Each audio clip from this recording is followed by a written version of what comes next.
ओम नमः शिवाय। रुद्र संहिता के सतीखंड के इस अगले अध्याय में संध्या की तपस्या, उसके द्वारा भगवान शिव की स्तुति तथा उससे संतुष्ट हुए शिव का उसे अभीष्ट वर दे मेधातिथि के यज्ञ में भेजना आदि बातों का वर्णन किया गया है। तो आगे ब्रह्मा जी कहते हैं, मेरे पुत्रों में श्रेष्ठ महाप्राग नारद तपस्या के नियम का उपदेश दे। जब वशिष्ठ अपने घर चले गए तब के उस विधान को समझकर संध्या मन ही मन बहुत प्रसन्न हुई। फिर तो वह सानंद मन से तपस्विनी योग्य वेश बनाकर ब्रह्मलोहित सरोवर के तट पर तपस्या करने लगी। वशिष्ठ जी ने तपस्या के लिए जिस मंत्र को साधन बताया था, उसी से उत्तम भक्ति भाव के साथ वह भगवान शंकर की आराधना करने लगी। उसने भगवान शिव में अपने चित्त को लगा दिया और एकाग्र मन से वह बड़ी भारी तपस्या करने लगी। उस तपस्या में लगे हुए उसके 4 युग व्यतीत हो गए। तब भगवान शिव उसकी तपस्या से संतुष्ट हो बड़े प्रसन्न हुए तथा बाहर भीतर और आकाश में अपने स्वरूप का दर्शन कराकर जिस रूप का वह चिंतन करती थी, उसी रूप से उसकी आंखों के सामने प्रकट हो गए। उसने मन से जिनका चिंतन किया था, उन्हीं प्रभु शंकर को अपने सामने खड़ा देख वह अत्यंत आनंद में निमग्न हो गई। भगवान का मुखारविंद बड़ा प्रसन्न दिखाई देता था। उनके स्वरूप से शांति बरस रही थी। वह सहसा भयभीत हो सोचने लगी कि मैं भगवान हर से क्या कहूँ, किस तरह इनकी स्तुति करूं। इसी चिंता में पड़कर उसने अपने दोनों नेत्र बंद कर लिए। नेत्र बंद कर लेने पर भगवान शिव ने उसके हृदय में प्रवेश करके उसे दिव्य ज्ञान दिया, दिव्य वाणी और दिव्य दृष्टि प्रदान की। जब उसे दिव्य ज्ञान, दिव्य दृष्टि और दिव्य वाणी प्राप्त हो गई, तब वह कठिनाई से ज्ञात होने वाले जगदीश्वर शिव को प्रत्यक्ष देखकर उनकी स्तुति करने लगी। संध्या बोली, जो निराकार और परम ज्ञान गम्य है, जो न तो स्थूल है, न सूक्ष्म है और न उच्च है, तथा जिनके स्वरूप का योगी जन अपने हृदय के भीतर चिंतन करते हैं, उन्हीं लोक सृष्टा आप भगवान शिव को नमस्कार है। जिन्हें शर्व कहते हैं, जो शांत स्वरूप, निर्मल, निर्विकार और ज्ञान गम्य है, जो अपने ही प्रकाश में स्थित हो प्रकाशित होते हैं, जिनमें विकार का अत्यंत अभाव है, जो आकाश मार्ग की भांति निर्गुण निराकार बताए गए हैं, तथा जिनका रूप अज्ञानाधंध कार मार्ग से सर्वथा परे है, उन नित्य प्रसन्न आप भगवान शिव को मैं प्रणाम करती हूँ। जिनका रूप एक अर्थात अद्वितीय, शुद्ध, बिना माया के प्रकाशमान, सच्चिदानंदमय, सहज निर्विकार, नित्यानंदमय, सत्य, ऐश्वर्य से युक्त, प्रसन्न तथा लक्ष्मी को देने वाला है, उन आप भगवान शिव को नमस्कार है। जिनके स्वरूप की ज्ञान रूप से ही उद्भावना की जा सकती है, जो इस जगत से सर्वथा भिन्न है, एवं सत्व प्रधान, ध्यान के योग्य, आत्मस्वरूप, सारभूत, सबको पार लगाने वाले तथा पवित्र वस्तुओं में भी परम पवित्र हैं, उन आप महेश्वर को मेरा नमस्कार है। आपका जो स्वरूप शुद्ध, मनोहर, रतनमय, आभूषणों से विभूषित तथा स्वच्छ कर्पूर के समान गौरव वर्ण है, जिसने अपने हाथों में वर, अभय, शूल और मुंड धारण कर रखा है, उस दिव्य, चिन्मय, सगुण, साकार विग्रह से सुशोभित आप योग युक्त भगवान शिव को नमस्कार है। आकाश, पृथ्वी, दिशाएं, जल, तेज तथा काल, ये जिनके रूप हैं, उन आप परमेश्वर को नमस्कार है। कहीं कहीं दूसरी अवस्था के अंतिम भाग में ही प्राणी सकाम हो जाएंगे।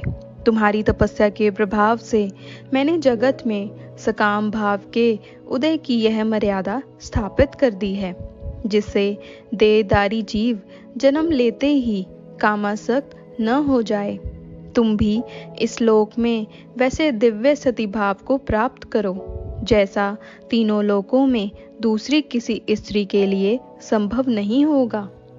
पाणी ग्रहण करने वाले पति के सिवा जो कोई भी पुरुष सकाम होकर तुम्हारी ओर देखेगा, वह तत्काल नपुंसक होकर दुर्बलता को प्राप्त हो जाएगा।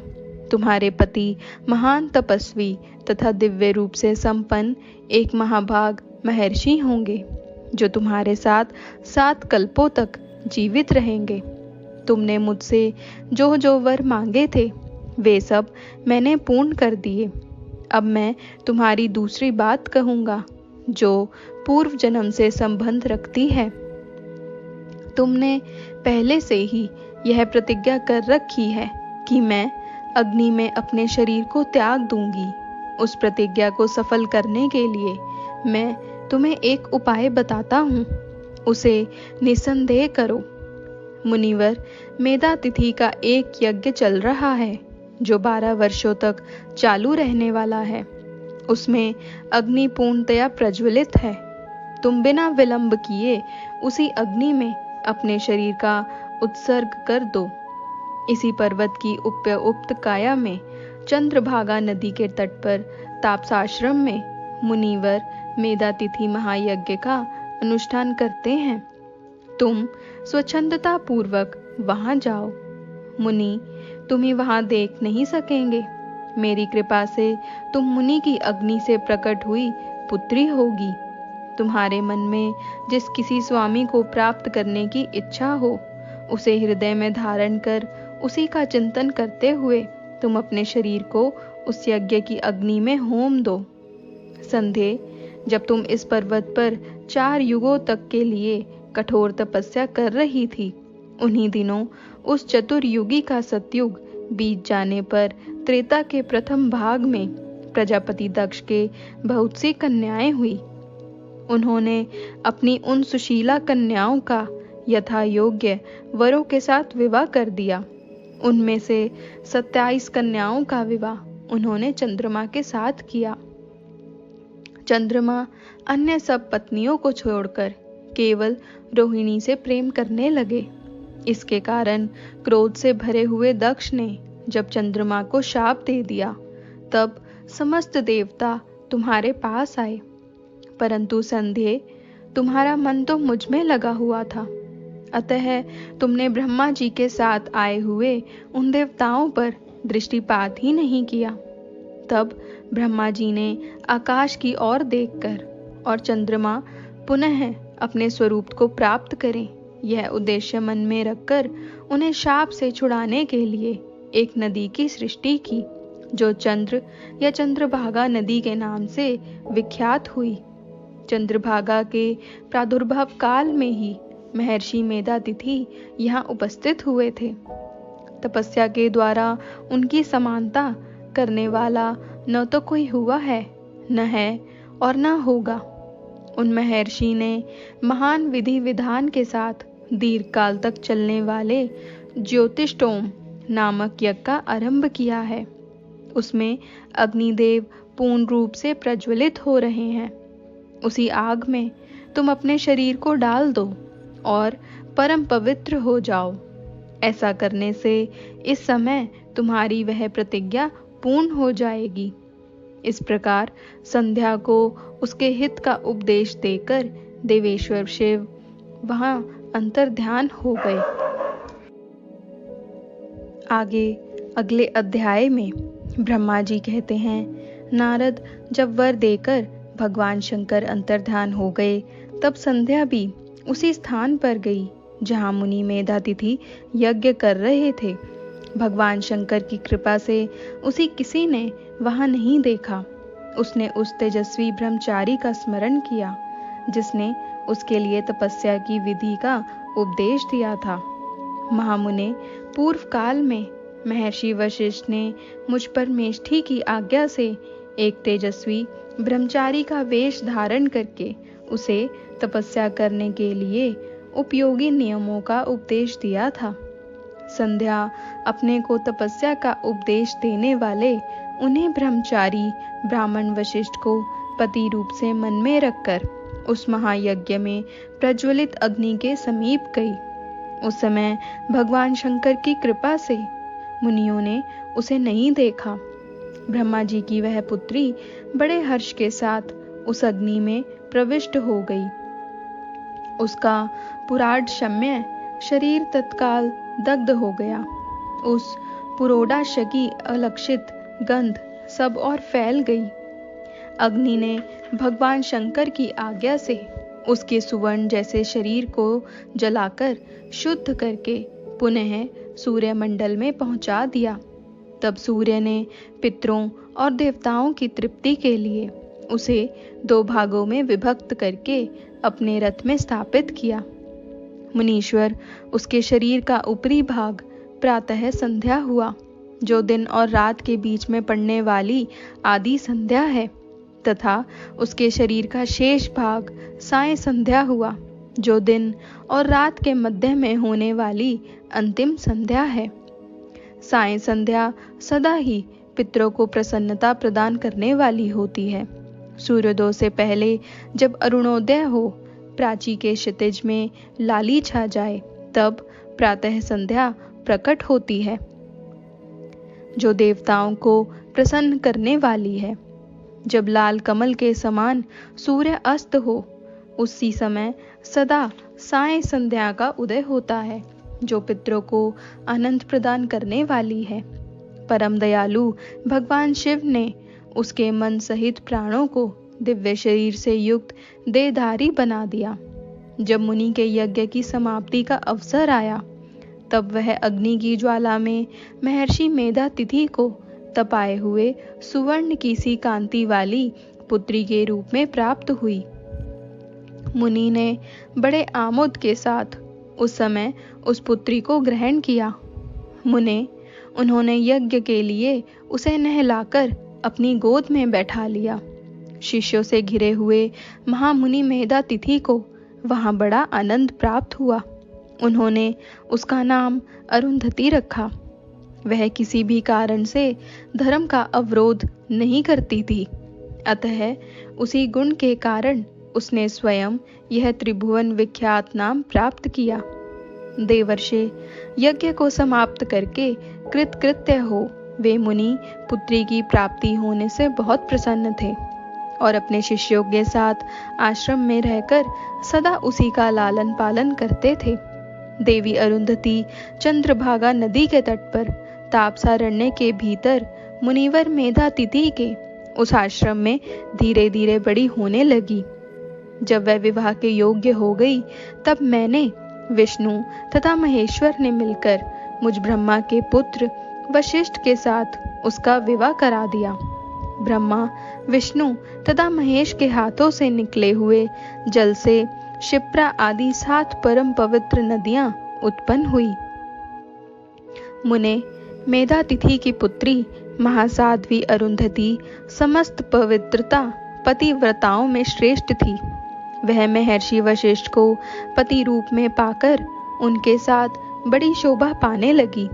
उससे शक्ति आदि शुभ एवं श्रेष्ठ पुत्र उत्पन्न हुए। मुनि श्रेष्ठ वह प्रियतम पति वशिष्ठ को पाकर विशेष शोभा पाने लगी। मुनि शिरोमणे, इस प्रकार मैंने तुम्हारे समक्ष संध्या के पवित्र चरित्र का वर्णन किया है, जो समस्त कामनाओं के फलों को देने वाला परम पावन और दिव्य है। जो स्त्री या शुभ व्रत का आचरण करने वाले पुरुष इस प्रसंग को सुनता है, वह संपूर्ण कामनाओं को प्राप्त कर लेता है। इसमें अन्यथा विचार करने की आवश्यकता नहीं है। प्रजापति ब्रह्मा जी की यह बात सुनकर नारद जी का मन प्रसन्न हो गया और वे इस प्रकार बोले। नारद जी ने कहा, ब्राह्मण, आपने अरुंधति की तथा पूर्व जन्म में उसकी स्वरूप भूता संध्या की बड़ी उत्तम दिव्य कथा सुनाई है, जो शिव भक्ति की वृद्धि करने वाली है। धर्मज्ञ, अब आप भगवान शिव के उस परम पवित्र चरित्र का वर्णन कीजिए जो दूसरों के पापों का विनाश करने वाला उत्तम एवं मंगलदायक है। जब कामदेव रति से विवाह करके हर्षपूर्वक चला गया, दक्ष आदि अन्य मुनि भी जब अपने अपने स्थान को पधारे और जब संध्या तपस्या करने के लिए चली गई, उसके बाद वहां क्या हुआ? ब्रह्मा जी ने कहा, विप्रवर नारद, तुम धन्य हो, भगवान शिव के सेवक हो। अतः शिव की लीला से युक्त जो उनका शुभ चरित्र है, उसे भक्ति पूर्वक सुनो। तात, पूर्व काल में मैं एक बार जब मोह में पड़ गया और भगवान शंकर ने मेरा उपहास किया, तब मुझे बड़ा क्षोभ हुआ था। वस्तुतः शिव की माया ने मुझे मोह लिया था, इसलिए मैं भगवान शिव के प्रति ईर्ष्या करने लगा। किस प्रकार सो बताता हूँ, सुनो। मैं उस स्थान पर गया जहाँ दक्षराज मुनि उपस्थित थे। वहीं रति के साथ कामदेव भी था। नारद, उस समय मैंने बड़ी प्रसन्नता के साथ दक्ष तथा दूसरे पुत्रों को संबोधित करके वार्तालाप आरंभ किया। उस वार्तालाप के समय मैं शिव की माया से पूर्णतया मोहित था।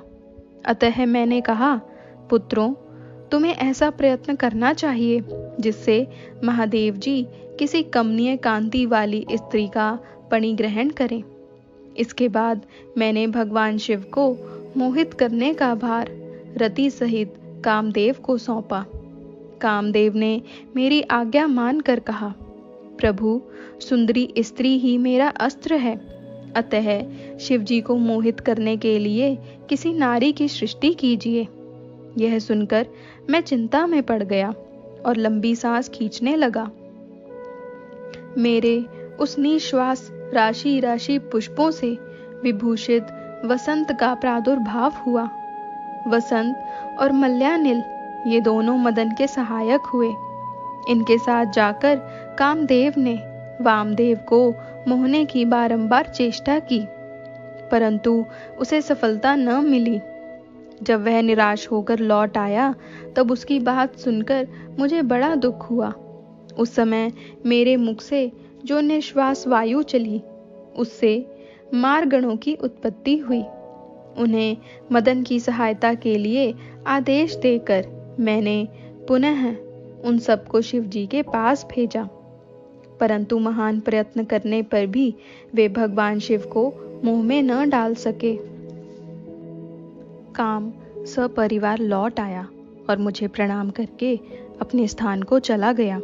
उसके चले जाने पर मैं मन ही मन सोचने लगा कि निर्विकार तथा मन को वश में रखने वाले योगपरायण भगवान शंकर किसी स्त्री को अपनी सहधर्मिणी बनाना कैसे स्वीकार करेंगे। यही सोचते सोचते मैंने भक्ति भाव से उन भगवान श्री हरि का स्मरण किया, जो साक्षात शिव स्वरूप तथा मेरे शरीर के जन्मदाता हैं। मैंने दीन वचनों से युक्त शुभ स्तोत्रों द्वारा उनकी स्तुति की। उस स्तुति को सुनकर भगवान शीघ्र ही मेरे सामने प्रकट हो गए। उनके चार भुजाएं शोभा पाती थी, नेत्र प्रफुल्ल कमल के समान सुंदर थे। उन्होंने हाथों में शंख, चक्र, गदा और पद्म ले रखे थे। उनके श्याम शरीर पर पीतांबर की बड़ी शोभा हो रही थी। वे भगवान श्री हरि भक्त प्रिय हैं। अपने भक्त उन्हें बहुत प्यारे हैं। सबके उत्तम शरणदाता उन श्री हरि को उस रूप में देखकर मेरे नेत्रों से प्रेमाश्रुओं की धारा बह चली और मैं गदगद कंठ से बारंबार उनकी स्तुति करने लगा। मेरे उस स्तोत्र को सुनकर अपने भक्तों के दुख दूर करने वाले भगवान विष्णु बहुत प्रसन्न हुए और शरण में आए हुए मुझ ब्रह्मा से बोले, महाप्राज्ञ विधातः, लोक सृष्टा ब्रह्मन, तुम धन्य हो। बताओ, तुमने किस लिए आज मेरा स्मरण किया है और किस निमित्त से यह स्तुति की जा रही है। तुम पर कौन सा महान दुख आ पड़ा है, उसे मेरे सामने इस समय कहो। मैं वह सारा दुख मिटा दूंगा। इस विषय में कोई संदेह या अन्यथा विचार नहीं करना चाहिए। तब ब्रह्मा जी ने सारा प्रसंग सुनाकर कहा, केशव, यदि भगवान शिव किसी तरह पत्नी को ग्रहण कर लें तो मैं सुखी हो जाऊंगा, मेरे अंतकरण का सारा दुख दूर हो जाएगा। इसी के लिए मैं आपकी शरण में आया हूँ। मेरी यह बात सुनकर भगवान मधुसूदन हंस पड़े और मुझ लोक सृष्टा ब्रह्मा का हर्ष बढ़ाते हुए मुझसे शीघ्र ही बोले, विधातः, तुम मेरा वचन सुनो, यह तुम्हारे भ्रम का निवारण करने वाला है। मेरा वचन ही वेद शास्त्र आदि का वास्तविक सिद्धांत है। शिव ही सबके कर्ता भरता और हरता हैं, वे ही परात्पर हैं। पारब्रह्म, परेश, निर्गुण, नित्य, अनिर्देश्य, निर्विकार, अद्वितीय, अच्युत, अनंत, सबका अंत करने वाले स्वामी और सर्वव्यापी परमात्मा एवं परमेश्वर हैं। सृष्टि, पालन और संहार के कर्ता, तीनों गुणों का आश्रय देने वाले, व्यापक, ब्रह्मा, विष्णु और महेश नाम से प्रसिद्ध, रजोगुण, सत्वगुण तथा तमोगुण से परे, माया से ही भेद युक्त प्रतीत होने वाले, निरी, माया रहित, माया के स्वामी या प्रेरक, चतुर, सगुण, स्वतंत्र, आत्मानंद स्वरूप, निर्विकल्प, आत्माराम, निर्द्वंद, भक्त परवश, सुंदर विग्रह से सुशोभित योगी, नित्य योग परायण, योग मार्गदर्शक, गर्वहारी, लोकेश्वर और सदा दीन वत्सल हैं। तुम उन्हीं की शरण में जाओ। सर्वात्मना शंभु का भजन करो, इससे संतुष्ट होकर वे तुम्हारा कल्याण करेंगे। ब्राह्मण, यदि तुम्हारे मन में यह विचार हो कि शंकर पत्नी का पानी ग्रहण करें, तो शिवा को प्रसन्न करने के उद्देश्य से शिव का स्मरण करते हुए उत्तम तपस्या करो। अपने उस मनोरथ को हृदय में रखते हुए देवी शिवा का ध्यान करो। वे देवेश्वरी यदि प्रसन्न हो जाएं, तो सारा कार्य सिद्ध कर देंगी। यदि शिवा सगुण रूप से अवतार ग्रहण करके लोक में किसी की पुत्री हो, मानव शरीर ग्रहण करे, तो वे निश्चय ही महादेव जी की पत्नी हो सकती हैं। ब्राह्मण, तुम दक्ष को आज्ञा दो, वे भगवान शिव के लिए पत्नी का उत्पादन करने के निमित्त स्वतः भक्ति भाव से प्रयत्न पूर्वक तपस्या करें। तात, शिवा और शिव दोनों को भक्त के अधीन जानना चाहिए। वे निर्गुण पार ब्रह्म स्वरूप होते हुए भी स्वेच्छा से सगुण हो जाते हैं। विधे, भगवान शिव की इच्छा से प्रकट हुए हम दोनों ने जब उनसे प्रार्थना की थी, तब पूर्व काल में भगवान शंकर ने जो बात कही थी उसे याद करो।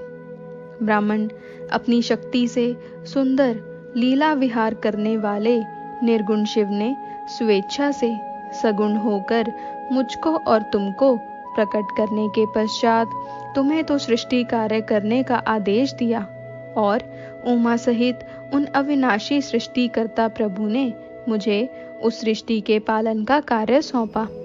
फिर नाना लीला विशारद उन दयालु स्वामी ने हंसकर आकाश की ओर देखते हुए बड़े प्रेम से कहा, विष्णु, मेरा उत्कृष्ट रूप इन विधाता के अंग से इस लोक में प्रकट होगा, जिसका नाम रुद्र होगा। रुद्र का रूप ऐसा ही होगा जैसा मेरा है, वह मेरा पूर्ण रूप होगा। तुम दोनों को सदा उसकी पूजा करनी चाहिए। वह तुम दोनों के संपूर्ण मनोरथों की सिद्धि करने वाला होगा। वही जगत का प्रलय करने वाला होगा। वह समस्त गुणों का दृष्टा, निर्विशेष एवं उत्तम योग का पालक होगा। यद्यपि तीनों देवता मेरे ही रूप हैं, तथापि विशेषतः रुद्र मेरा पूर्ण रूप होगा। पुत्रों, देवी उमा के भी 3 रूप होंगे। एक रूप का नाम लक्ष्मी होगा, जो इन श्री हरि की पत्नी होंगी। दूसरा रूप ब्रह्मपत्नी सरस्वती है। तीसरा रूप सती के नाम से प्रसिद्ध होगा। सती उमा का पूर्ण रूप होंगी, वे ही भावी रुद्र की पत्नी होंगी। ऐसा कहकर भगवान महेश्वर हम पर कृपा करने के पश्चात वहां से अंतर्ध्यान हो गए और हम दोनों सुखपूर्वक अपने अपने कार्य में लग गए। ब्राह्मण समय पाकर मैं और तुम दोनों सप्तनीक हो गए और साक्षात भगवान शंकर रुद्र नाम से अवतीर्ण हुए। वे इस समय कैलाश पर्वत पर निवास करते हैं। ब्रजेश्वर अब शिवा भी सती नाम से अवतीर्ण होने वाली हैं। अतः तुम्हें उनके उत्पादन के लिए ही यत्न करना चाहिए। ऐसा कहकर मुझ पर बड़ी भारी दया करके भगवान विष्णु अंतर्ध्यान हो गए और मुझे उनकी बातें सुनकर बड़ा आनंद प्राप्त हुआ।